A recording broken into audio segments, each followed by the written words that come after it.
దళితుని ముఖ్యమంత్రి అప్పుడు చేస్తాను చేయలే తల తీసేసుకుంటున్నావు నువ్వు తీసే మమ్మల్ని తీయమంటావు తలకాయ. కానీ ఈరోజు తెలంగాణ రాష్ట్రం వచ్చిందంటే చంద్రశేఖరరావు గారి కృషిని ఎవరు కాదనలే, నేను కూడా ఇంక్లూడింగ్. అంటే అది ఇక మనం వ్యక్తిగతంగా ద్వేషమో లేకపోతే ఆయన చిన్న చేసి చూడడమో లేకపోతే ఇక మనకు ఆ ఉద్యమం పట్ల అవగాహన లేకపోవడం ఏదైనా అవుతుండొచ్చు. అట్లాంటి వ్యక్తే ఈ రాష్ట్రానికి ముఖ్యమంత్రి అయింది. దళిత్ విషయంలో కూడా ఈ రాష్ట్రానికి ముఖ్యమంత్రి విషయంలో గతంలో చెప్పిందంతా కూడా రాష్ట్రం వచ్చిన తర్వాత క్లియర్ గా ప్రజల దగ్గరికి దళితుని చేయను నేనే అయితా అని ప్రజల దగ్గరికి పోయాడు. ప్రజలు ఆయన లీడర్షిప్ కు మ్యాండేట్ ఇచ్చిండ్రు. ఇప్పుడు ఆయన దళితుని ముఖ్యమంత్రిని చేస్తాను ఎన్నికలకు పోయి రిజల్ట్ వచ్చిన తర్వాత ఆయన అది చేయను ఇది చేస్తానంటే తప్పు.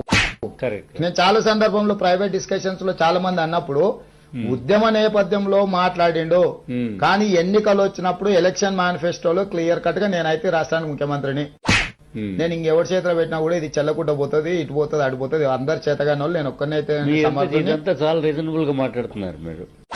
అందుకే చెప్తున్నా సార్, ఆయన ప్రజల దగ్గరికి వెళ్ళిండు, ప్రజలు ఆయన చెప్పిన దానికి మ్యాండేట్ ఇచ్చారు.